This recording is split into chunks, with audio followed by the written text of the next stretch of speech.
안녕하세요, 여러분. 혹시 와인 한 잔은 보약이다. 특히 치매 예방에 좋다는 얘기 들어보셨나요? 아마 많은 분들이 고개를 끄덕이실 텐데요. 오늘 이 아주 매력적인 믿음 속에 숨겨진 진짜 비밀을 한번 파헤쳐 보려고 합니다. 시작하기 전에 구독과 좋아요, 알림 설정 눌러주시면 제가 더 좋은 컨텐츠를 만드는데 정말 큰 힘이 된답니다. 자, 본격적으로 시작해 볼까요? 이 문장 정말 흥미롭지 않나요? 포도주가 뇌에 좋을 수도 있고 아닐 수도 있다니 이게 대체 무슨 말일까요? 혼자 마시면 독인데 이렇게 마시면 보약이 된다. 이 말 속에 오늘 이야기의 모든 핵심이 담겨 있습니다. 오늘 우리가 함께 살펴볼 내용들입니다. 와인과 치매에 대한 흔한 오해부터 시작해서 알코올이 우리 뇌에 미치는 진짜 영향, 그리고 많은 사람들이 궁금해하는 프렌치 패러독스의 비밀을 속 시원히 밝혀볼 거고요. 마지막으로는 우리 뇌를 건강하게 지키기 위해 당장 실천할 수 있는 방법까지 알차게 준비했습니다. 좋습니다. 첫 번째 이야기입니다. 와인과 치매.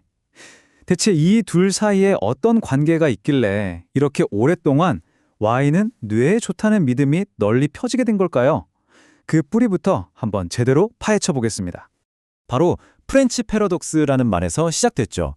프랑스 사람들은 우리보다 기름진 음식도 많이 먹고 와인도 정말 즐겨 마시는데 신기하게도 심장병이나 치매 발병률은 더 낮다는 거예요. 그래서 사람들이 생각했죠. 아, 저 사람들 건강 비결은 바로 레드 와인이구나 하고요. 참 솔깃한 이야기죠. 하지만 과학적인 사실은 조금 다릅니다. 지금부터는 이 달콤한 믿음에 찬물을 끼얹는 것 같지만 반드시 알아야 할 사실, 알코올이 왜 뇌를 위한 독이라고 불리는지 그 과학적 근거를 명확하게 짚어보겠습니다. 이걸 이해하려면 먼저 치매가 뭔지부터 확실히 해야 합니다. 우리가 나이 들면서 친구 이름이 가물가물하거나 물건을 어디 뒀는지 깜빡하는 건 사실 자연스러운 노화 과정일 수 있어요. 하지만 치매는 이건 차원이 다른 이야기입니다. 단순히 기억력만 나빠지는 게 아니라 판단력, 공간지각 능력 같은 뇌의 여러 기능이 망가져서 일상생활 자체가 무너지는 무서운 질병이거든요. 네, 다시 한번 강조하지만 치매는 그냥 건망증이 심해진 상태가 아닙니다. 뇌 기능이 점차적으로 그리고 회복 불가능하게 손상되는 명백한 질병이라는 점, 이걸 꼭 기억해 주세요. 자, 그럼 이제 핵심입니다. 이렇게 무서운 질병인 치매에 알코올은 과연 어떤 영향을 줄까요? 전문가들은 아주 단호하게 말합니다. 알코올은 단 한 방울도 뇌세포에 이롭지 않다고요. 실제로 알코올은 뇌세포를 직접 파괴하는 신경 독소로 작용해서 우리 뇌를 쪼그라들게 만들 수 있습니다. 그럼 이상하잖아요. 방금 술은 뇌에 독이라고 했는데 와인을 많이 마시는 프랑스인들은 왜 치매에 덜 걸리는 걸까요? 한쪽에서는 와인이 좋다고 하고 다른 한쪽에서는 술이 나쁘다고 하고, 이 모순 정말 궁금하시죠?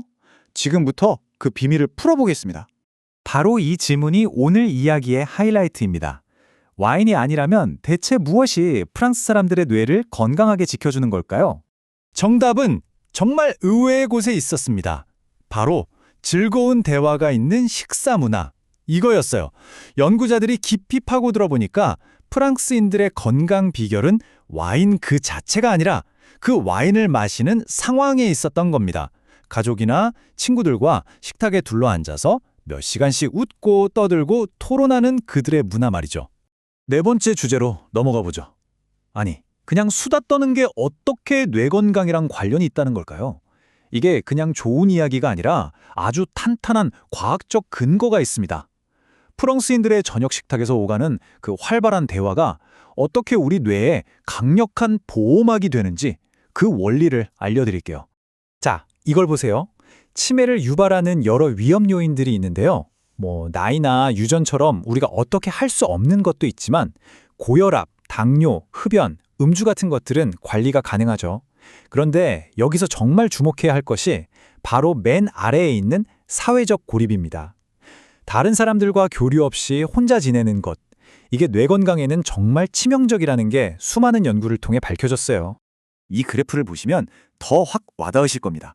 한 연구에서 자녀들이 얼마나 자주 찾아오는지에 따라 치매 위험도가 어떻게 달라지는지 살펴봤는데요. 결과가 정말 놀랍죠?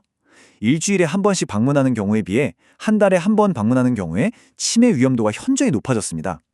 사람과의 만남과 대화가 얼마나 중요한지 보여주는 단적인 예라고 할 수 있죠. 바로 이런 사회적 활동, 그리고 정신적, 신체적 활동들이 합쳐져서 우리 뇌에 인지 예비능이라는 걸 만들어줍니다. 좀 어려운 말 같지만 쉽게 말해 뇌의 근육이나 정신적 체력 같은 거예요. 평소에 뇌의 근육을 단련해두면 나중에 뇌에 좀 문제가 생겨도 거뜬히 버텨낼 힘이 생기는 거죠. 자, 이제 가장 중요한 부분입니다. 그럼 이 모든 사실을 알게 된 우리는 오늘부터 뭘 해야 할까요? 다행인 건 뇌 건강을 지키는 방법이 무슨 특별한 비법이 아니라는 겁니다. 바로 우리의 일상 속에 답이 있습니다. 전문가들이 공통적으로 강조하는 치매 예방의 3대 기둥입니다. 첫째, 부지런히 몸을 움직이는 것. 둘째, 끊임없이 머리를 쓰는 것. 그리고 셋째, 즐겁게 사람들과 어울리는 것. 이 세 가지가 균형을 이룰 때 우리 뇌는 가장 튼튼하고 건강한 상태를 유지할 수 있습니다. 이게 뭐 거창한 게 아니에요. 보세요. 신체 활동이라고 해서 꼭 헬스장에 가야 하는 건 아닙니다. 매일 30분씩 동네를 걷거나 집안일을 하는 것만으로도 충분해요. 정신활동도 마찬가지입니다. 책을 읽고 새로운 걸 배우고 심지어 멍하니 TV를 보는 대신 라디오를 들으며 상상하는 것도 아주 좋은 뇌운동이 됩니다. 그리고 가장 중요한 사회활동, 친구 만나고 가족에게 전화하는 거, 이런 사소한 습관들이 모여서 우리 뇌에 인지 예비능을 차곡차곡 쌓아주는 겁니다. 실제로 여러 연구에서 신체 활동과 인지 활동, 사회 활동을 꾸준히 병행한 사람들의 기억력과 집중력이 눈에 띄게 좋아졌다는 결과가 나왔습니다. 결국 결론은 하나입니다. 부지런히 움직이고 끊임없이 배우고 사람들과 연결된 삶, 이것이야말로 우리 뇌를 위한 최고의 명약이자 방패인 셈이죠. 그러니까 다음에 혹시 건강을 생각해서 와인 한 잔을 드시게 된다면 꼭 기억하세요. 진짜 보약은 그 잔에 담긴 붉은 액체가 아니라 그 잔을 앞에 두고 누군가와 나누는 즐거운 대화와 따뜻한 연결이라는 사실을요. 이번 주 내 뇌를 위해서 어떤 새로운 연결을 한번 만들어 볼까? 이렇게 한번 생각해 보시는 건 어떨까요? 제가 준비한 내용은 여기까지입니다.